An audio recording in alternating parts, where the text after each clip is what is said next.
जय सिया राम। तो आज हम अपने प्यारे कथा रसिक श्री सीताराम जी को उनके एक बहुत ही प्यारे भक्त का चरित्र श्रवण कराने वाले हैं। ऐसे भक्त जिन्हें स्वयं ठाकुर जी ने चुना अपने कार्य की सिद्धि के लिए।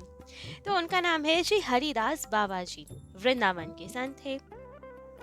तो अब ठाकुर जी वैसे त्रिलोकपति है, ठाकुर जी हैं, कुछ भी चाहे तो कर सकते हैं, सर्वत्र विराजमान भी है। लेकिन फिर भी कृष्ण जी के स्वरूप में उन्हें वृंदावन जितना प्रिय है उतना प्रिय कुछ नहीं। सबसे प्रिय धाम उनका वृंदावन है।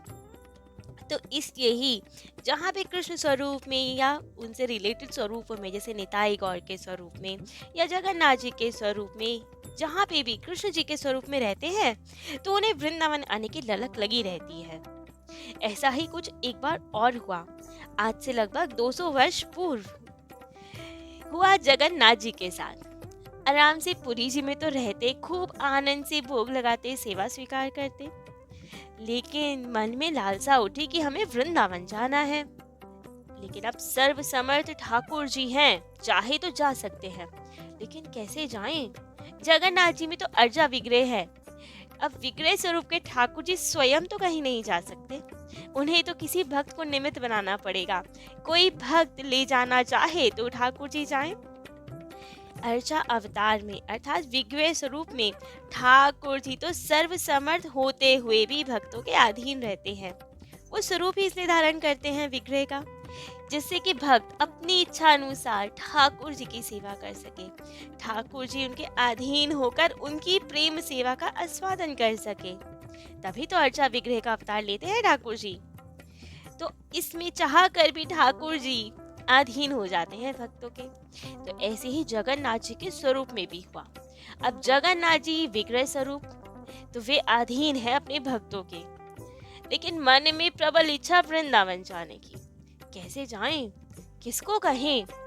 क्योंकि अगर जगन्नाथ जी के किसी पुजारी जी को, राजा जी को कहा कि हमें यहाँ नहीं वृंदावन रहना है, तो वे भला क्यों मानेंगे कि हमारे ठाकुर जी हमें छोड़कर वृंदावन चले जाएं? बेचारे बहुत रोएंगे गाएंगे ये बात तो नहीं मानेंगे। तो किन्हीं और को ढूंढना पड़ेगा, ऐसे कोई भक्त जो वहीं वृंदावन में रहते हो, तो हमें आए और हमें ले जाएं यहाँ से। हम भी प्रसन्न, वे भी प्रसन्न, और यहाँ पे भी आपत्ति ना हो। कुछ ऐसा इंतजाम करना पड़ेगा, कुछ ऐसी लीला रचनी पड़ेगी। अब ठाकुर जी को किसी प्रेमी भक्त को निमित्त बनाना पड़ेगा वृंदावन जाने का। अब ठाकुर जी को तो कितनी देर लगनी है किसी भक्त को चेताने में। तो बस वृंदावन में हरिदास नाम के एक रामानंदी महात्मा रहते थे। रामानंदी थे, खूब राम जी का भजन करते थे, लेकिन भेदभाव नहीं करते थे। श्री राम जी, श्री कृष्ण जी में समान भाव रखते थे, तभी तो वृंदावन वास कर रहे थे। और राम जी की भी उपासना करते थे, कृष्ण जी की भी। दोनों से समान प्रेम था, दोनों का एक ही स्वरूप समझते थे।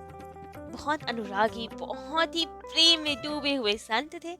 दिन रात ठाकुर जी का चिंतन करते रहते, उनके लिए अश्रु विसर्जन करते रहते, विरह में खूब रोते। ठाकुर जी एक बार दर्शन दे दो, कृपा करो, खूब बुलाते, खूब रोते ठाकुर जी को। तो अब ठाकुर जी को ये भक्त बड़े प्यारे लगे कि इन्हीं को निमित्त बनाना चाहिए, भक्त भी प्रसन्न हो जाएगा, हमारे भी कार्य की सिद्धि हो जाएगी। तो अब तो ठाकुर जी ने उन्हें दर्शन दिए। ठाकुर जी के दर्शन पाके तो सुध बुध खो बैठे वे, चरणों में पड़ गए, खूब अश्रुपात किया, खूब प्रेम किया, निहारते रहे, निहारते रहे, निहारते निहारते मूर्छित हो गए। इतने सुंदर हमारे ठाकुर जी की आज ठाकुर जी प्रकट हो गए। अब हमारे प्यारे करुणा निधान भगवान ने अपना प्यारा हस्त कमल उनके मस्तक पर फेरा, खूब प्रेम किया, चेत किया उन्हें।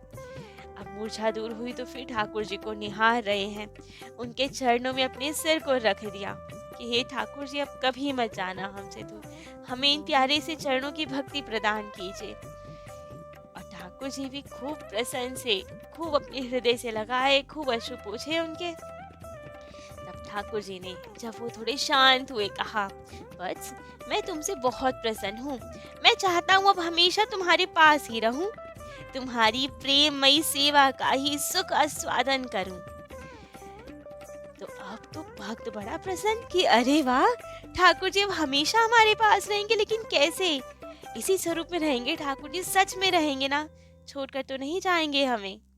तब तो ठाकुर जी ने कहा, इस स्वरूप में तो नहीं रह सकते, कलयुग है, प्रत्यक्ष होके कैसे रह सकते हैं, विग्रह स्वरूप में रहेंगे। अब तो मन थोड़ा मायूस कि ठाकुर जी विग्रह स्वरूप में तो अब हैं ही, हमें प्रत्यक्ष अनुभूति चाहिए, कृपा कीजिए। तब ठाकुर जी ने कहा, जगन्नाथपुरी जाओ, वहां से मेरे साक्षात विग्रह जगन्नाथ जी को यहाँ ले आओ। बहुत हैरान हुए कि अरे भगवान, ये कैसे संभव है, वे भला क्यों जगन्नाथ जी के स्वरूप को हमें देंगे, वो मंदिर सुना हो जाएगा, कैसे देंगे।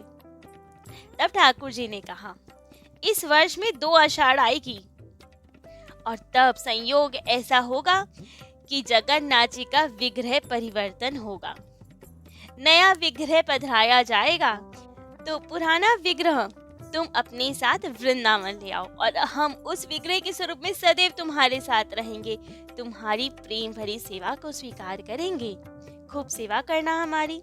इतना कह के ठाकुर जी तो अंतर ध्यान हो गए और महात्मा अब अदर्शन से विरह से खूब छटपटाने लगे, खूब रुदन करने लगे। उनकी याद में खूब रोते अब दिन रात कि ठाकुर जी आप कहाँ चले गए, आपने कहा था सदैव साथ रहेंगे, आप तो कुछ क्षण के ही दर्शन देख के चले गए। बहुत रोए, अब याद करते रहे, लेकिन फिर धैर्य धारण किया और सोचा कि ठाकुर जी ने कहा है जगन्नाथ जी के स्वरूप में हमारे साथ रहेंगे, तो अपने शिष्यों को इकट्ठा किया और कीर्तन करते हुए चल दिए जगन्नाथपुरी की ओर। उस समय अब रेल आदि तो ज्यादा नहीं थी, कोई सुविधा नहीं थी, ना इतना धन था, तो पैदल ही बीहड़ जंगलों से होते हुए नदी नालों पर्वत को पार करते हुए जगन्नाथपुरी पहुंचे। खूब कष्ट सहे, लेकिन दिन रात ठाकुर जी का सुमिरन किया कि ठाकुर जी हमारे साथ चलेंगे। उत्साह में भरकर चलते गए, कीर्तन करते हुए चलते गए। जगन्नाथपुरी पहुंचे तो वहां महा महोत्सव की तैयारी थी। 4 दिन बाद 36 वर्ष पीछे 2 आषाढ़ पड़ने वाले थे और जगन्नाथ जी का कलेवर बदला जाने वाला था। महाअभिषेक की तैयारी थी। लाखों लाखों यात्री दूर दूर से आए हुए थे, हर ओर आनंद उल्लास का समुद्र उमड़ रहा था। अब हरिदास जी गए, जगन्नाथ जी के दर्शन हुए, भाव विभोर हो गए कि यही प्रभु है जो हमारे साथ हमारे पास चलेंगे, वृंदावन हमारे साथ रहेंगे। बहुत प्रेम विभोर हो गए, वहाँ अश्रुपात करते रहे, दर्शन करते रहे। तब याद आया जगन्नाथ जी की आज्ञा, तो गए पुजारी जी के पास और जाकर अपना अभिप्राय व्यक्त किया। कहा कि ठाकुर जी ने हमें आज्ञा दी है, ये वाले स्वरूप हमारे साथ वृंदावन जाना चाहते हैं, तो कृपा कीजिए हमें जगन्नाथ जी दे दीजिए, हम इन्हें वृंदावन ले जाएंगे। अब पुजारी जी तो भड़क गए, अरे ये क्या कह रहे हैं आप, हम कैसे अपने ठाकुर जी को दे दें, यहाँ पे नए ठाकुर जी आएंगे, लेकिन परंपरा अनुसार ये विग्रह तो समुद्र में प्रवाहित कर दिए जाएंगे, उनको सौंप दिए जाएंगे, तो हमें आपको कैसे दे दे ये। हरिदास जी ने कहा भी कि ठाकुर जी की इच्छा है, वे हमारे साथ वृंदावन में रहना चाहते हैं, लेकिन पुजारी जी तो माने ही ना। तब पुजारी जी ने कहा कि ऐसा कीजिए, राजा से बात कीजिए, वैसे भी हमारा अधिकार नहीं है ये सब, राजा की आज्ञा होगी तो ही हम कुछ कर सकते हैं। अब राजा के पास जाइए। अब हरिदास बाबा जी आए राजा के पास। राजा ने जब आपका मुखमंडल देखा तो दिव्य तेज चमक रहा था। साष्टांग प्रणाम किया उन्होंने, आने का कारण पूछा। तब आपने भगवान की आज्ञा सुनाई उन्हें, कहा कि जगन्नाथ जी का पुराना विग्रह हमें दिलवा दीजिए, हम उन्हें वृंदावन लेके जाएंगे, खूब सेवा करेंगे।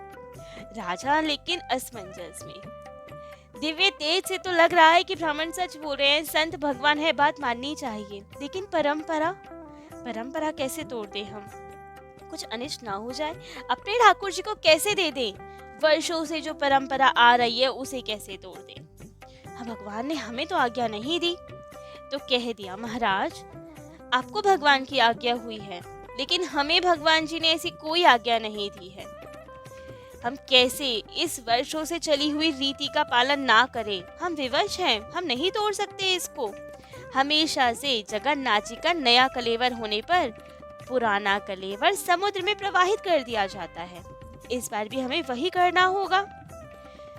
हम आपकी प्रार्थना स्वीकार नहीं कर सकते, क्षमा कीजिए हमें।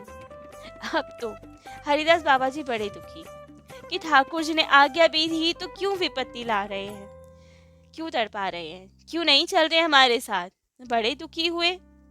कहा ठीक है, यदि ठाकुर जी जिद्दी तो हम भी, हमें सता रहे हैं ना तो कोई बात नहीं। यदि ये वाले श्री विग्रह समुद्र में प्रवाहित हो गए तो हमारा शरीर भी समुद्र में प्रवाहित उनके साथ ही होगा। अब इन ठाकुर जी को छोड़कर हम कहीं नहीं जाएंगे। इतना कहकर समुद्र के तट पे जाके बैठ गए, अन्न जल का त्याग कर दिया और ठाकुर जी का ध्यान करने लगे, रुदन करने लगे, प्रतीक्षा करने लगे कि जब ठाकुर जी के श्री विग्रह आएंगे यहाँ पे, समुद्र में प्रवाहित किया जाएगा उन्हें, तो बस हम भी अपना शरीर त्याग कर देंगे, हम भी उनके साथ ही समुद्र में प्रवाहित होंगे।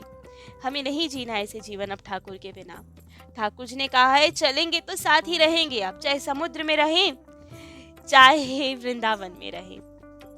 तो बस फिर प्रण करके, अन्न जल का त्याग करके समुद्र के तट पे बैठे हैं, खूब रुदन कर रहे हैं, दिन रात ठाकुर जी को याद कर रहे हैं कि ठाकुर जी कह कर भी आप हमारे पास नहीं आ रहे, क्यों सता रहे हैं हमें, क्यों आपने राजा को आज्ञा नहीं दी अभी तक, कृपा कीजिए, कुछ कीजिए, हमारे साथ चलिए, और प्रतीक्षा नहीं कर सकते। प्राण छूट जाएंगे अब फिर हमें। अब इतना रुदन दे के ठाकुर जी ने राजा पर भी कृपा की। अर्धरात्रि में जब राजा शयन कर रहे थे, जगन्नाथ जी उनके समक्ष प्रकट हुए। मेघ गंभीर वाणी में कहा कि मैंने ही उन महात्मा को आज्ञा दी थी कि मेरा स्वरूप ने ये पुराना कलेवर वृंदावन ले जाओ, मेरा ही मन है वृंदावन जाने का। तुमने कैसे उनको मना कर दिया, तुमने मेरे भक्त का तिरस्कार किया, उनकी बात नहीं मानी।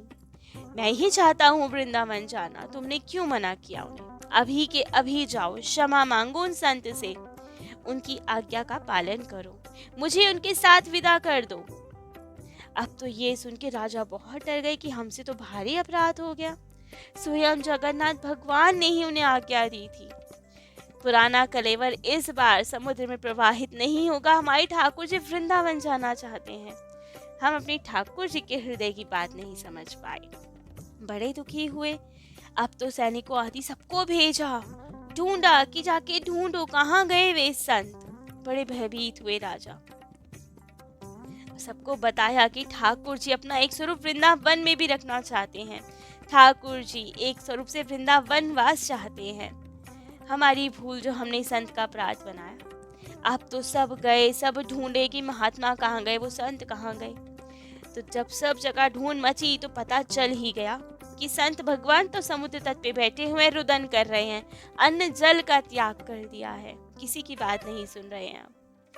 तब तो राजा स्वयं आए संत के पास, चरणों में गिर गए, क्षमा प्रार्थना की उनसे, कहा कि भगवान आपकी आज्ञा का पालन होगा, वचन देते हैं ठाकुर जी जगन्नाथ भगवान एक स्वरूप से वृंदावन भी जाएंगे, आपके पास रहेंगे। तो अब संत भगवान तो बहुत प्रसन्न, हरिदास बाबा बहुत प्रसन्न, खूब आनंद से अब अभिषेक के दर्शन किए, नए जगन्नाथ जी के दर्शन किए। और अभिषेक आदि के पश्चात राजा ने एक विशाल रथ बनवाया जिसमें जगन्नाथ जी, बलदाऊ जी, श्री सुभद्रा जी को विराजित किया जो पुराने कलेवर थे, और धन धान्य से भरकर सेना सहित उन्हें वृंदावन की ओर विदा किया। हरिदास जी और उनके शिष्य परमानंद पूर्वक कीर्तन करते हुए कई मास में कीर्तन करते करते वृंदावन पहुंचे।